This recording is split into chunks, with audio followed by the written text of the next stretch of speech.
Hello, my name is David Price and I work at Tulsa Tech. I was a Navy Seabee. I put in 14 years in the Navy's construction side. We take them through a very extensive 9.5-hour each day process, operating basically 2 pieces of equipment right now to get them the stick time that they need, which is crucial to get their hand-eye coordination to learn how to operate heavy equipment.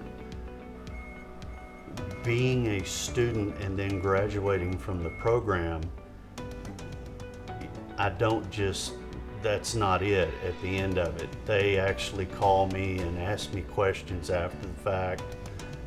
Even if they leave the company, they call me, they keep up with me, they let me know what their successes are, because what they got here, ironically, is the same way that I came up. And having the ability to give an opportunity to a student to have a life-changing event and it start here at Tulsa Tech, I wouldn't trade it for the world.